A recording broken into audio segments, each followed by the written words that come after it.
it's better that I am not the one who is saying this. Someone in this location is the one saying this.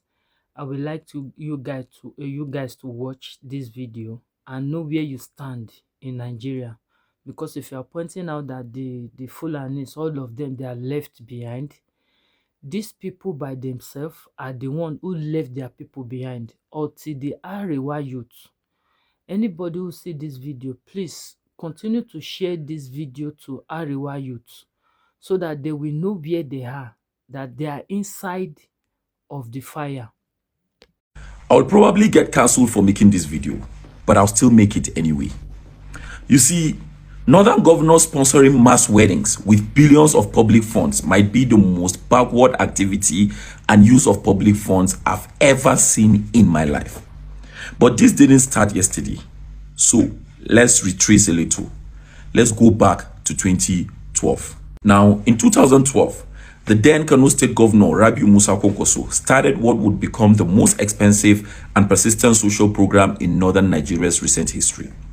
He married off roughly 100 couples in the first batch. Government covered the dowry, furnitures, kitchenware, and startup capital for the brides.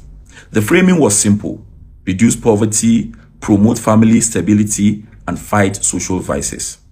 Nigerians clapped, the North celebrated, and a template was born. Then Abdullahi Ganduje took over Kano. He continued it. Then Abba Kabir Yusuf took over from Ganduje. He didn't stop it either. In fact, he expanded it. 3 consecutive Kano governors, different parties, different political backgrounds, same program. By 2023, they were marrying off 1,800 couples in a single event. By 2024, that number jumped over 3,600 couples in one batch. And in 2026, Governor Yusuf allocated 1.5 billion naira, 1,500 million naira for 1,500 couples under the Aurengata program. Each couple receiving roughly 1 million naira in packages, furnitures, food items, dowry, and 100,000 naira for the bride. Now, if you add up the couples married across all these batches, in Kano alone since 2012, we are conservatively talking about tens of thousands of government-sponsored marriages, billions of naira spent over more than a decade. And Kano wasn't alone. Kebbi State under Governor Nasir Idris spent 21 million naira on 300 couples in February of 2024. Zamfara did it in April of 2026. Governor Dauda Lawal providing dowries and startup funds, Sokoto, Kaduna, Niger, Gombe, and Bauchi, all running their own versions. The program has quietly spread across the entire north like it's a development strategy. It is not a development strategy, and I'm going to tell you exactly why. Now, let me say something clearly before anyone comes to the comments with, you are against marriage or you don't understand our culture. No, this is not our culture. And I understand our culture perfectly. I was raised in it, and I understand Islam even better. Now, marriage in Islam is a sunnah. That means doing it is encouraged and rewarded. But not doing it does not make you a sinner. It is not fard. It is not compulsory. And more importantly, Islam is very specific about the conditions of marriage. A man is required to be able to provide for his wife and family before he takes that step. That is not my opinion. That is the religion these governors claim to be promoting. So when a governor uses taxpayer money to marry off a man who cannot afford to get married himself, with zero plan for how that man will feed, clothe, educate, and protect the family he just created, that is not Islamic welfare. That is not cultural preservation. That is a governor handling a man a responsibility he cannot carry, taking photographs and calling it governance. And let's talk about what happens after the wedding, because most of us forget about the life after the ceremonies. Now, you sponsor 1,500 marriages in Kano this year alone. Conservatively, within the next 12 to 18 months, many of those couples will have children. And we are potentially adding 1,000 to 2,000 children into households where the parents could not afford to get married without government assistance. Children born into poverty, into homes with no economic foundations, into a system where quality education is barely accessible and healthcare is almost non-existent. Where do these children go? We already know the answer. The North already has between 8 to 10 million almajiris. Children sent, to the streets because their families cannot provide for them. We already have the highest out-of-school population in the entire country. We already living with the consequences of a society that has been encouraged to produce more children than it can support for generations. And the solution our governors have finally arrived at is to sponsor more marriages. They say it's to reduce fornication, that this protects morality. And I want to ask this respectfully, but also directly. Is it the government's job to stop people from fornicating? Is that what a governor was elected to do? Because I was under the impression that it's government job, to build school. It's government job to fund hospitals, to fix roads, to create economic opportunities, to ensure that the people of their states have a dignified quality of life. Between them and God, that is where the conversation about fornicating and fornications belong, not in the government budget. But if you really want to eradicate or reduce fornication, eradicate poverty, that is the only way, because most of these people are going into these things because of poverty. You know that. That is why you are sponsoring weddings. If they have the means to sponsor that wedding, they will do it themselves. Quality education is a constitutional obligation. Healthcare is a constitutional obligation. Infrastructure is a constitutional obligation. These are things governments are legally, morally, and constitutionally required to provide. And yet, the schools are falling apart. Primary healthcare centers in the North are a national embarrassment. Almajiri children are on every major street in every northern city. And the budget allocation is going to furnitures and dowries.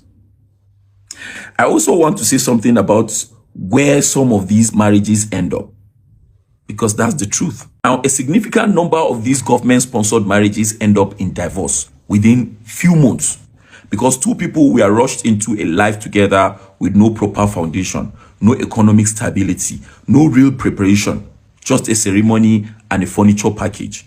The same conditions that made them need government sponsorship to marry in the first place don't just disappear after the wedding. They intensify. And the children born into those first few months become the most vulnerable of all, caught in collapsed households before they can even walk or even understand what life is. Sometimes I look at these programs and I ask myself a very uncomfortable question. Is this actually about welfare, or is this about numbers? Because in Nigerian politics, particularly in the North, population is power. More people means more voters, more registered constituents, more electoral leverage. And if you can position yourself as the governor who married thousands of people, who is seen as a benefactor, a provider, those same people will bring their families and their communities to vote for you. And when the number keep increasing, their own children, the children born into these weddings, will vote for your own children. Is that cynical? Maybe. But explain to me why a governor who cannot fix a single primary school in his state can find 1.5 billion naira for weddings. Explain why the money for education is never always available, but the money for Aurengata always is. And our religious leaders, they cannot escape this conversation either. These events happen with their blessings. They officiate, they attend, they praise the governors. And yet, these are the same leaders who have the moral authority to say our people need schools, our people need hospital, our people need opportunities, not just more marriages that produce more poverty. The silence of our religious leaders on the misuse of public funds while they celebrate these ceremonies is a form of complicity, and it needs to be called out just as loudly. Because here's what pains me the most. When someone like VDM says something about the North, when an outsider points at our region and lists our failures, we get angry, we defend, we argue, we say it's unfair and disrespectful. But when our own governors allocate billions to mass weddings while our children sit in the dirt learning under trees, we clap. We say Allahu Akbar. We share the videos on WhatsApp like it's something to be proud of. We cannot have it both ways. We cannot demand respect from the rest of Nigeria while we allow our leaders to do this with our money, our future, and our children. Allah zai yi mana. God will provide. That is a beautiful belief, and they always say that. But it was never meant to be a government policy. God provides through the work we do, the systems we build, and the investments we make on our people. A governor who uses religion as cover for the failure to govern is not a man of faith. He is a man of convenience. The North needs schools, not wedding packages. The North needs functional primary healthcare centers, not furniture sets. The North needs economic opportunities that make it possible for a young man to earn enough to marry on his terms with dignity without waiting for a governor to sponsor him like a charity case. That is what development looks like. That is what a government that actually cares about its people does with public funds. Until we as Northerners start demanding that loudly, consistently, and without being distracted by ceremonies and photo opportunities, nothing will change. And the children born of those sponsored weddings will grow up and ask the same questions we are asking today.